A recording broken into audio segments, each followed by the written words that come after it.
never there for me. When I was struggling, you was never there, homie. My friends in the past never really cared for me. I felt so cold, all alone, doing things on my own. And this was every day, worked all night, so mom wouldn't pay. Crazy bills on the mind made a tough day. Feel even worse, I had nobody to make the feelings reverse. This life I'm living is search, and now was the first. Son in college, working part-time to get my car fixed. It put dents in my pockets. Know what I'm trying to say is, I depended on dudes for mad shit, but they didn't come through for half of it. So the fact is, we all actors in this movie of life. Hi. Hi. Welcome to another episode of The Struggling Artist. I'm here with the gorgeously talented Alisa Allapach. Did I say that right? Yeah. All right, cool. I rehearsed that a couple of times. Listen, you got my first name right, which is good. So I didn't get the second name right. I didn't get your last name. No. Oh. You got both right. Okay. No, I'm saying that like most people say Alyssa. Okay, yeah. But you know. No, I fell into that trap a couple times. It's okay. Yeah. I probably didn't correct you. How's your day going? Day's good. What'd you do this morning? I teach it's like a ballet bar kind of class. Yeah. So got my workout in and got to whip some ladies into shape. Nice. Did you always do that? You always dancing? Yeah, actually, not so much dance, but I was an ice dancer. Okay. So I was a figure skater. That's really cool. For like 17 years. Professionally? Yeah. Professionally, not like I was getting paid by Smuckers to do like the Stars on Ice. Right. But competitively. Yeah. Yeah, competed internationally, that whole deal, like waking up at 4 a.m. since I was a wee tiny little 7-year-old. Partner skating. Yeah, so with a partner, and we went as far as Worlds in Calgary. I think it was in 2007 or 6. It was a long time ago. Is all I can tell you. And where are you from? Born and raised out here. Really? Yeah. You're a native. I am. You're the first one on the show. Oh, really? Yeah, like nobody's. I don't think I've interviewed any natives. I'm the only one amongst a group of my friends that's an LA native. Well, it is nice. I do have like the group of friends who are from here, like OG high school friends and whatnot. But a native. And figure skating, which is a weird thing to pick up. Most people don't find the connection, but it's because my mom, who was in fashion, her boss's daughter was a skating coach. Right. And this was, the age when you're like 6, 7 years old. And I was in dance classes and ice skating and then tennis lessons and piano lessons and kind of just picking and choosing which one I liked, and then skating stuck. And Christy Yamaguchi, of course. Yeah. That was a big reason as to why. Huge inspiration for you? Yeah. So at what point did you transition into, because you're an actress. Mm-hmm. I know you as an actress. Like, were you multitasking at any point? Were you doing both? No, the acting came after skating. So timeline-wise, I was done skating.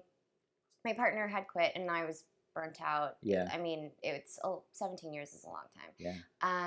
And then went back to school, got my degree in communications. Okay. And just to have it, make dad happy kind of thing. Right. And then started commercials actually. And that was your first. That was like my first taste of what this is. But like, did you go, like, were you actively aggressive? Like, I'm gonna go get. I want to act. So I'm gonna go get headshots. Or did somebody spot you and like, oh my God, you're like beautiful. Like, you should do commercials. Which I actually have come across, and I've been like bamboozled when I was like 16. Yeah. By the like, oh, we're a modeling agency kind of thing. But I was deep into skating. Right. So that wasn't even a question. But when I skated, I did audition for commercials that needed figure skaters. Okay. So that like kind of, theater in high school, theater in college kind of deal, but for fun. I was doing scenes from like Clueless. Okay. So were you doing like actual plays or? Not so much because I was skating, so I didn't have time for it. So it was just like theater classes. I see. Like it's an elective kind of thing. Right. And then my degree in communications was specific in the entertainment industry, so we had to take theater, and so again, was not in plays. It was purely for class. Was this UCLA? Or? No, Cal State Fullerton. Okay. Just transfer student, 2 years, like get in, get out, get my degree and go. Right. And then the commercials started coming in, and I got an agent, and Carter Thor ended up there. Okay. And and that's here I am. and now you just recently did well, not recently, but last year I think it was Kingdom. Last year, yeah. That's pretty huge. It was so fun. Yeah. It's like my most favorite. And I also learned that there's a lot of things that will come your way, and it won't be as fun and as satisfying. Yeah. I really wanted to be a part of that show. Yeah. You fought hard. I was slated to only do the pilot, actually. Okay. And then they brought me back for another episode, and then that turned into season 2, and they brought me back for more episodes. And it was one of those, like, wow, I'm so grateful. Sure. What was the casting process like that? Did you actually screen test for shows like that? Or? So that was originally the pilot, a co-star. Okay. And my manager had got me that audition. Okay. And it was my first time meeting that casting director, and it was like a kind of like a show that was like on the down, like no one really knew about the show in the beginning, and even still to this day they're going into season 3. Yeah. And because it's not as accessible to everyone, it's a shame that like it should be on an HBO kind of, right, because it's totally that style. It really is, yeah. So it's in its final season now. I think May 31st or something. That's so cool. Yeah. And you got to work with Nick Jonas. I did. You little some steamy scenes. Some steamy stuff in there, right? Yeah. He's super talented. Yeah, he's very talented. Yeah. Yeah, he's extremely talented, so humble, and super cool to work with. And that was my thing. The risque scenes that we had, mm-hmm. I would only. It was nice to have it be my first time to be in such a vulnerable place, and then have it be with someone like him, right? Who's just super cool, right? Yeah. So I mean, was it ever uncomfortable for you? Because I've done, I've done one with someone, mm-hmm. And it's not. People are like, my friends are like, oh, dude, did you get like, were you like, did you get it? I'm like, no, man, there's like a whole bunch of people watching you. Oh. You know, like it's like they say it's a closed set, but it's not, yeah. It's still. Dude, you still need the guy that's, pulling focus, and you need the guy that's holding. The sound guy. Yeah. Every time I had to there was one scene where I had to go from outside to in, and it was a pretty exposed situation. Right. And, the sound guy who's like, yep, and I'm like, hey, but you're doing the work. It's a part of it. It's a part of the story. So. Who are some of your inspirations, and who do you admire as an actress, or who did you grow up watching? You're like, oh my God, I love this person's work. Gosh, I love Julia Roberts. Yeah. She's Pretty Woman. Oh my God. So one of good. my favorites. Yeah. Can't even tell you how many times I've watched it. And then even that's led to Mystic Pizza, and she's great. She's the classic. Okay. I've always had this attraction to Rachel McAdams. I love her. She's great. She's great. Notebook. I love The Notebook. Who doesn't? Such I'm a glad good movie. that you. I will admit to that, man. Yeah, scream it on top of it. So good. Yeah, it really is. Yeah. It's very good. Yeah, and I mean, even now, gosh, I love seeing Brie Larson. I love watching her. She's doing really well now. I just like the groundedness of like who she is. And I remember her. Did you ever watch 21 Jump Street? The first one with Channing Tatum in she first played one, right? the girlfriend. I don't know if you remember. Yeah, I was in while, this meeting once, and I had this series of meetings, and the one guy had asked me, he's like, "Oh, you know, who do you watch now? Like that you kind of like look to?" Yeah. And it's a matter of like what I'm attracted to, you know. Sure. And I said Brie Larson, and I mentioned 21 Jump Street, and I mentioned, oh, they played the girlfriend, or she played the girlfriend, and he was like, I don't remember. No one really remembers. I don't remember that, to be honest. So then with it you. makes me wonder if but I'm pretty positive it was her. She played Jonah Hill's like love interest. I don't remember that at all. But I remember parts of that movie. That movie's funny. Yeah. You're constantly studying. Trying to, yeah. Why is that important to you? To be in class? Yeah. It's like going to the gym. Yeah. You know, it's I will say, so you and I met at Carter Thor. Right. I was there for maybe 5 years. Okay. And Cameron said in class, you know, sometimes we like nickel and dime everything. Sure. A book we're going to buy for our craft, whatever it may be, right? The idea that like you're truly putting in 150% of yourself and not thinking about like the little details, the $5 here to like update your site or right. your like Casting Frontier pictures and all that. But it's all a part of it. And I used to be so nitpicky about those little things. Yeah. And it's truly a matter of fully like immersing yourself in it. Like, don't look back. I almost have to think about it of like, there is no plan B. Like, this is my plan A. This is my plan B. And, you know. You don't have a plan B. So I have things that I do that I, for example, the ballet, the bar classes that I teach, that I do for like my own fulfillment of like having another life outside of the acting. Because that is important. Yeah, because I mean, that's what makes you interesting. It's so boring. Well, it's pretty boring. I mean, like, meeting somebody that just talks about acting all day. Yeah. And do you do anything else, man? Totally. Especially like if you're going to go into the room and they're like, oh, how's your day? And like, if you're just like, oh, I just study all the time. It is boring. I don't want to hear that. Yeah. Like, go travel, go see the world, go. Yeah. And that's another thing is like this feeling of like, can I leave town?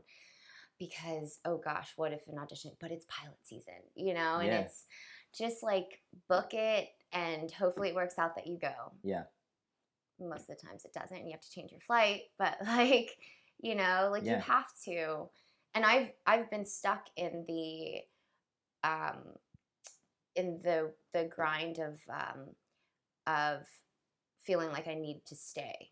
I like that was a good like 2 years of my. I'm not going to go anywhere. I'm going to miss. I'm going to miss an opportunity. Because I was getting busy. I just signed with someone, and you know, and this fear of needing to change my schedule, change my plane ticket, or whatever it may be. So I made a point to stay. But I will say, it does get a little claustrophobic. Uh-huh. And I finally started traveling again the end of last year and allowing myself to just enjoy. And it is different. It is nice. Yeah. So. Yeah, traveling, it's healthy. Traveling, yeah. So, why do you do this? Why do I do this? Why do you act? Why do you want to be an actress? Well, why are you an actress?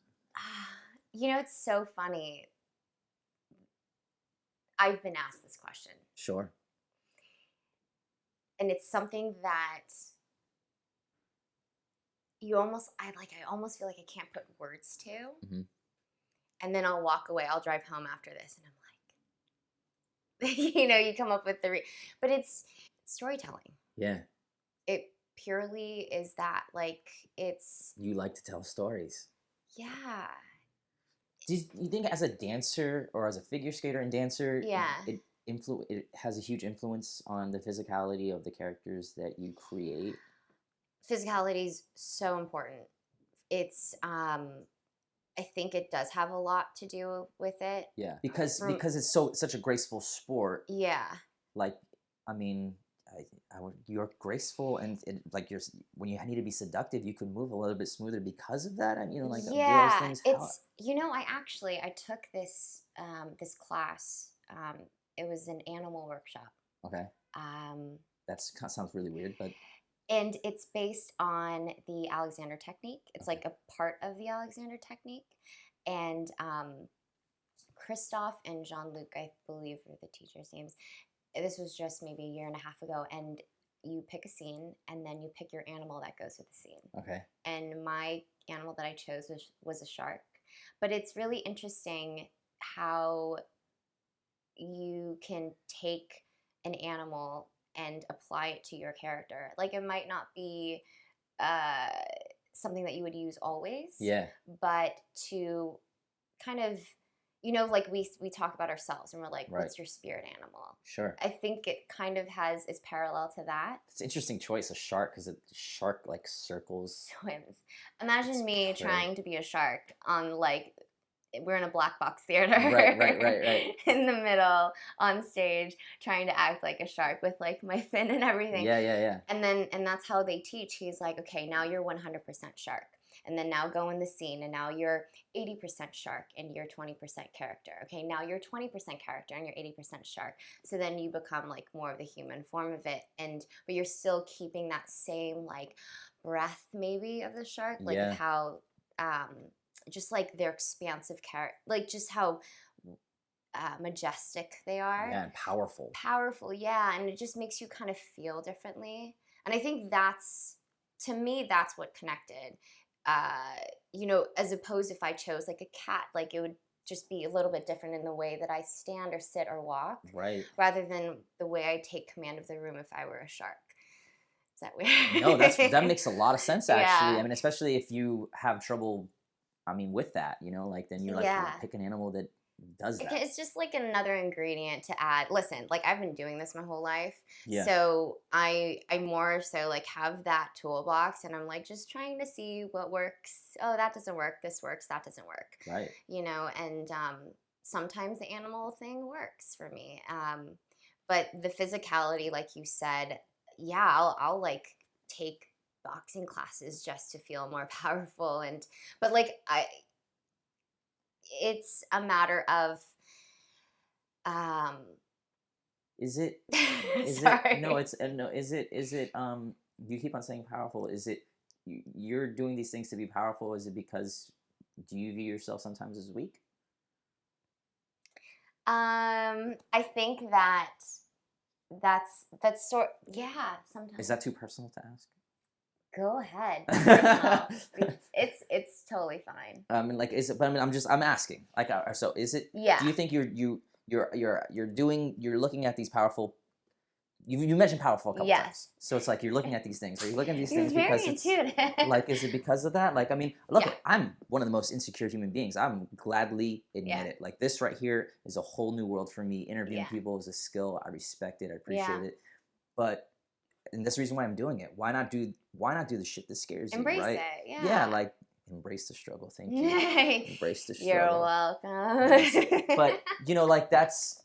I mean, like, is that something for you that you do? Is that something you practice? Or you gravitate towards? Hey, I'm gonna go tackle that. Yeah. And I think it's because I came from skating and. Skating is not fluffy, like the schedule, the lifestyle. It's the not discipline. like the discipline. Yeah. It's tough. Right. But I think with skating, there's a lot of like perfection. There's so much perfection. And with what we do, like the beauty is in the flaws, in the breakdowns, in the heartbreak. But people are gonna love you for the things you don't like about yourself. Yeah. And that hit so hard for me because it was like, I can honor those things. Absolutely. Like, I can show those feelings or show that side of myself that I may not like, and people are gonna be like, man, that's. You don't have to put your mask on and like, oh, this idea of perfection that I have, comes from the skating. Right, because It's so routine. It's very routine. Yeah. And you do want to achieve perfection, but there's like this abandonment that you still want to have with it. Right. Rehearse, and then you kind of like let it all go. Let it go, yeah. But you still want it to be perfect. Right. Yeah. You're still trying to be good. Because you're still getting judged, and Right. And so. But I would imagine, because you're so disciplined in dancing, that you don't really lack discipline as an actor, like memorizing your lines. The really simple things. Memorize your lines, stand here, hit this mark. Yeah. I'm sure like that's like a cakewalk for you at this point. Yeah, it is nice to come from that background. Yeah. Of the discipline, and like right. you said, I think it's hard what we do, because it really is. It has to come from you. Mm-hmm. Especially if you're doing it at a high level, I think. I mean, I don't know. I think, and honestly, I think at any level, yeah. I really think having like that, like the mentor types or the group of friends that you surround yourself with, that you can aspire to, that you learn from. Yeah. And that is a healthy group of people to be around. Yeah.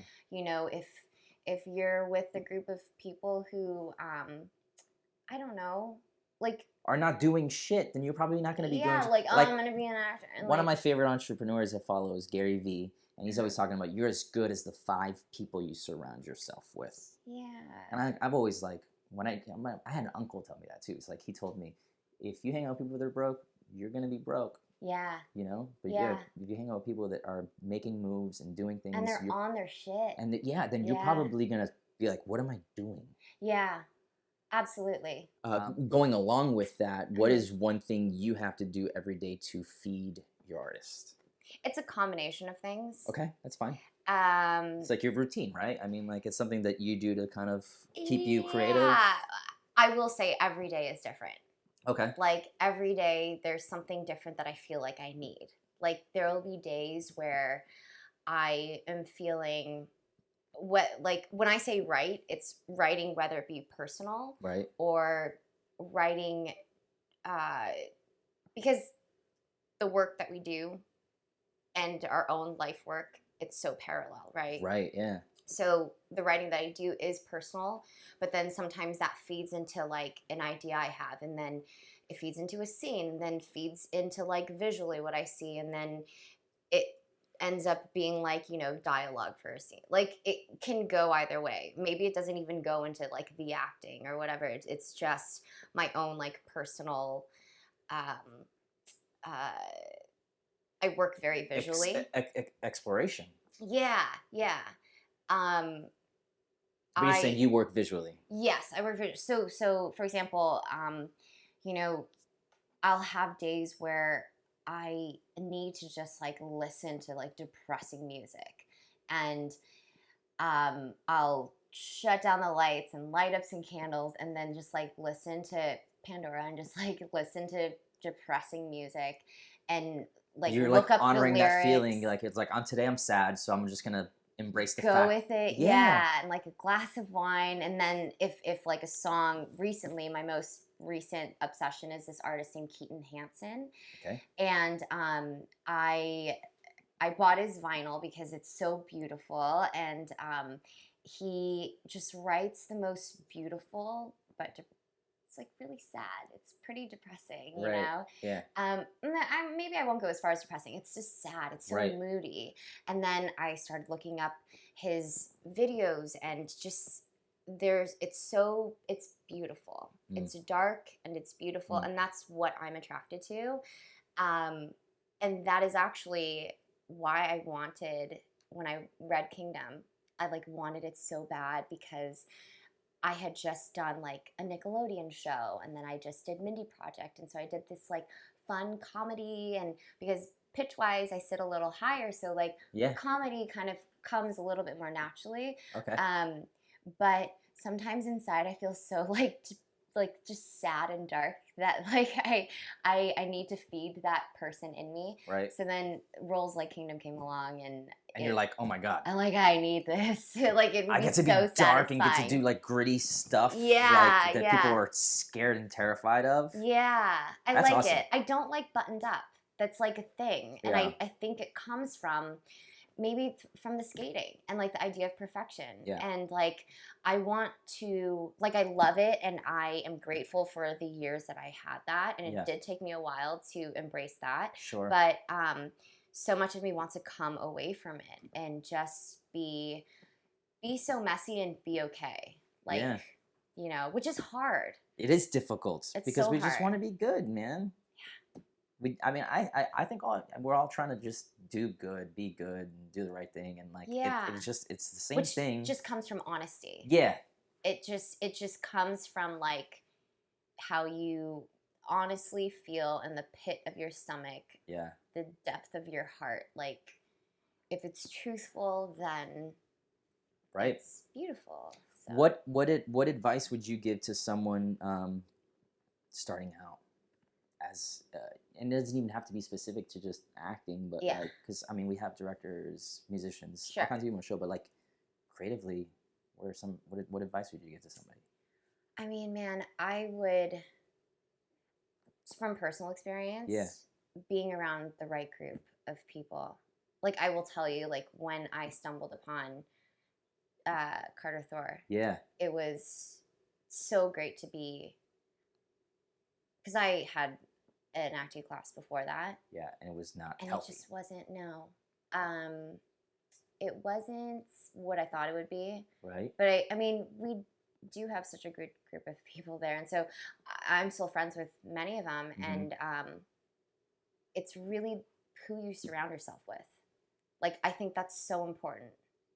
It's even, you know, my boyfriend who you've met. Yes. Like, he's a super director. talented. Really talented. And, like, always works harder than anyone I know. And, like, even just, like, being around that every day and, like, just the artist's mind. Like, sure, you see your, whether he's your boyfriend, your roommate, whatever, they're like, oh, they're grinding it out on the computer. Like, well, what am I...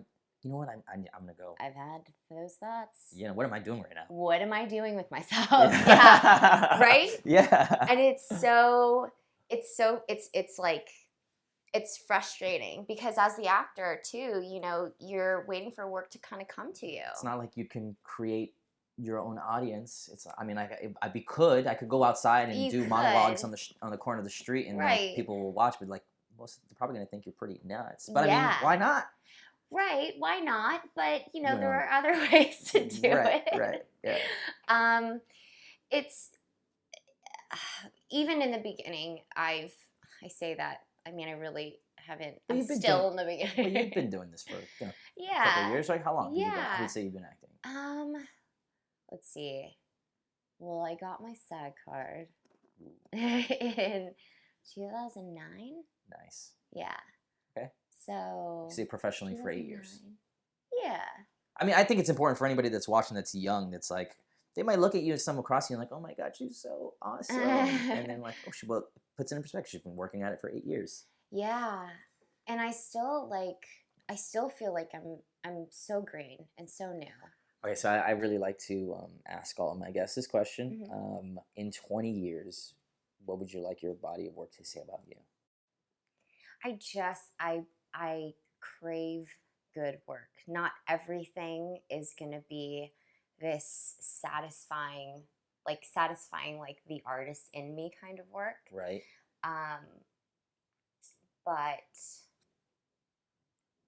I think, you know, at the end of the day, you'll have roles. It's easy to get stereotyped, right? Sure. So I'll go in as the ethnic taste of the show or whatever. Right. But and you don't want to be that. You want to transcend that. Absolutely. And it's not always gonna be the case. Like, I'm not at the point in my career that I can just like turn down whatever I want. Right. Of course, I'm picky about it. Yeah. But, you know, it's I will go in for some things that are, you know, specific to like Asian and whatnot. And the biggest goal I have is to, absolutely. Where they will have like a breakdown Caucasian, and you come in and you're like, no, there's nobody else. She can do it. Right. And I will say that, like, luckily I do go out for, you know, the broader range of stuff. But, you know, it's so funny. And I find like that question it's tough in a way of there's the business side of it, and then there's the artist side of it. Yes. And I sometimes talk so much about the business side of it that even like Phil, he'll be like, you're always talking about the business side of the acting. Like, where's the artist? Like, what do you do for yourself that empowers you as the artist? Yeah. But I do get so sucked in to the business. Yeah, absolutely. Well, because you have to. I mean, you it's have so much to. of it is so then that. Sometimes, like, when I talk about it, I'm talking about, you know, the token ethnically ambiguous person, or like going in for a breakdown with, you know, specific to Asian, or you know, sometimes I'm actually not Asian enough, you know, and what is your I'm Thai. Thai, okay. Yeah, I'm Thai. Both mom and dad are Thai. Okay. I was actually listening. I haven't started watching it yet, but this woman created I believe it's a web series. She was being interviewed on NPR, and it's called Almost Asian. And so in her interview, she had talked about, like, she's half Japanese, half white. Yeah. And she's an actress, and she was not Asian enough. They didn't believe that she was Japanese, even though she would go in for the Japanese. Anyways, that's how you feel. That's how I feel, because that is the case. So with that being said, the plus side of it is that I do go out for the broader ranger, you know, Caucasian, African American, Hispanic. They're just looking for someone that's good. At the end of the day, if I don't get it, it could come down to, well, the co-star is this, so we can't have that. Right. You know, they're looking because that is the case. Yeah. To put you on the spot, I don't know, made me think of this, but go like, for it. if you can go a little bit deeper, sure, you can make like a log line. Oh God. Like of those 20 years, like, you know, like what would like what's your log line? Tell me. You know, like for me is like this whole thing right now, I'm on this kick of like embracing the struggle. And so it's like inner city kid comes from nothing and takes over the world, or no, really like inspires people with his art or with his stories. Yeah, and that is the purpose of doing this, I think. To do this and to feel like, oh, I love the glamour of the actor life. Nothing about it is glamorous at all, and that sounds so cliche. But it is so, I want to cuss, but I'm sure not. You can. No, totally. Okay. Shit. Like, fuck. So yeah, like, it's not glamorous at all, and like, nothing about it is. But it is fun. But it's fun.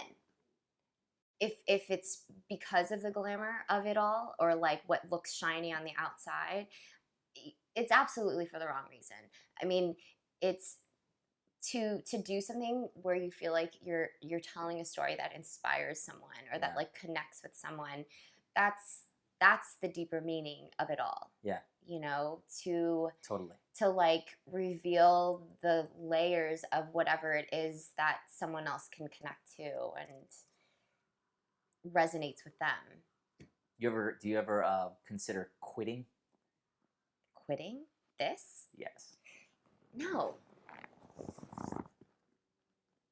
Okay, I'll leave that alone.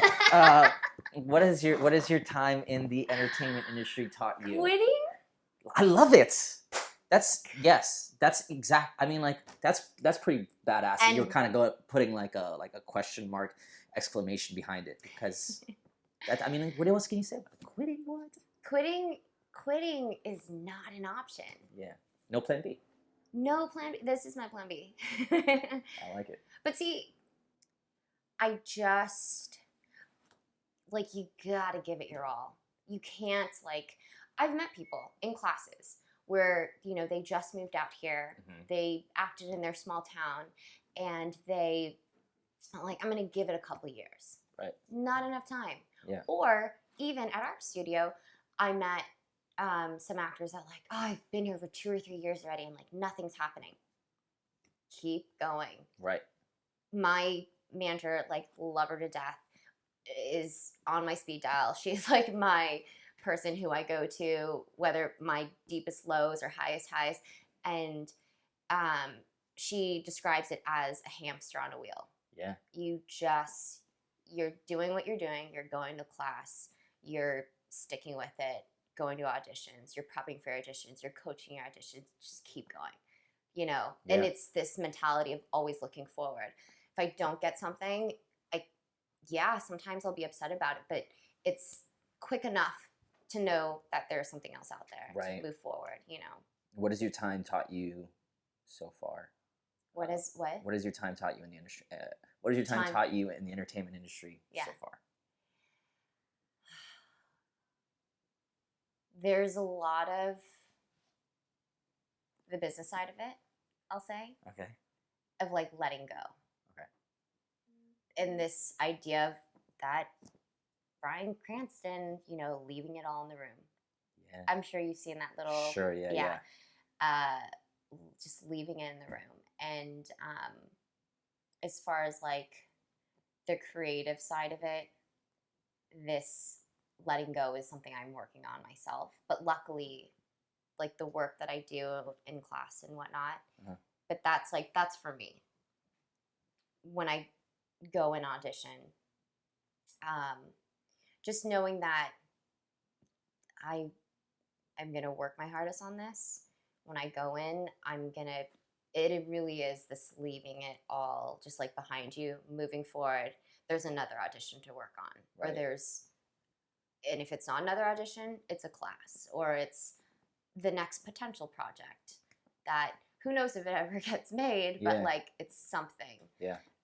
Or maybe I learned from the audition. I'm like, oh, I could have done it this way, but not to dwell on the actual job. Yeah. You know?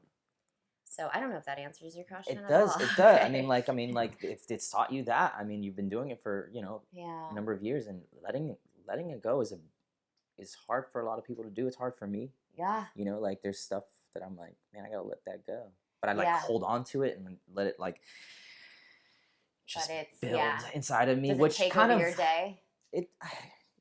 I personally, this is not about me. This is about you.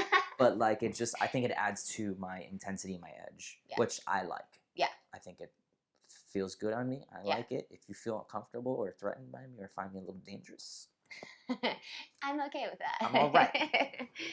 Are you on social media? Social what? You asked that in, like, such a mysterious way. You know what, though? I've had actors that are just like, well, I have a Twitter. And then that's it. And then, like, that's the only thing they entertain. Yeah. But, like, I mean, like, do you... Yes, I do. Is it important to you? How much value do you put on it? On a scale of 1 to 10? Yes. It's a 7. Okay. But, I mean, is my manager telling me I should pay more attention to it? Absolutely. Because it is a thing. I did this web series called Single by 30. It's on YouTube Red. Yes. And the Wong Fu Pro Productions. Casey Chan? Is it Casey Chan? It's Wesley Chan. Wesley Chan, that's it. Yeah, Wesley Chan and Philip Wang. Yes. And I auditioned for this thing. 2 episodes. They have such a following. That it boosted you? It totally boosted me. And on top of that, really strange, weird story. I was in Thailand in January in the airport in Bangkok. And I had a group of guys from Australia. They were Thai, but they born and raised in Australia. Yeah. And they're like, Alisa? Which is so weird because, I mean, I'm not really anything. Right. And because they're huge Wong Fu fans, they had seen the show. Wong Fu did a little like interview, kind of fun little thing with me, and so and they had just aired that as well. But like their fan base is massive. Large, yeah, and they've been doing it for about a decade, a little over a decade, I think. That's a nice place to be. So so I know that social media is important. I've been in auditions where the director wanted to see mind you, this was like a indie film. Sure. So I don't know how professional that's not. Why can't you do your own research, dude? Yeah, to in the room ask me. Mind you, there were other people there. Yeah, it wasn't like a weird, awkward, just director and actor kind of deal. But he wanted to see. He wanted me to read for another role, so he wanted to see if there were any pictures I had.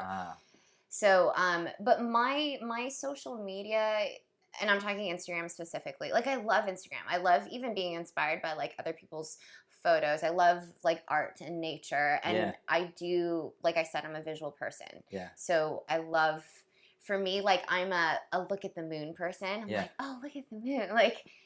I love that too. It looks the same every month, but it's still magical, and so far away. And yes. Yeah, I get it. So look at the moon and the flowers. I took my parents recently to the Descanso Gardens, and just the beauty of the flowers and the colors, and I love that stuff. I do feed off of that stuff. Yeah. And social media. Yes. So that's where I find my that's where that's kind of what your content is, what you share, and I'll share. Yeah, that's the majority of it. What is your Instagram handle? Alisa Allapach. Oh, there it is. Alisa Allapach. I'm on Facebook. I don't really use it much. Yeah. Twitter, I have. Yes. Don't really tweet. All right, cool. We'll get everybody to follow you on the IG. Yeah. Listen, you are lovely. This was fun for me. This was great. This is so fun. Thank you so much for coming Thanks over. for having me. Continued success. Oh, thank you. I'm really, truly, from the bottom of my heart, I appreciate you coming over and hanging out with us. Oh, thank you so much. This was so fun. Yeah, I gotta stay paid, so my fam is good. I'm in the streets with my man is hood. I could change if I can, I could, but ain't too many options. Coming where I'm from, ain't no millionaires for the slum. Dog, so we gotta run hard. Little kids stealing lunch cards. Grow up fast, get a gun charge. It's what they used to get money when they robbed me. I'm on my job, and I struggle hard, but a lot of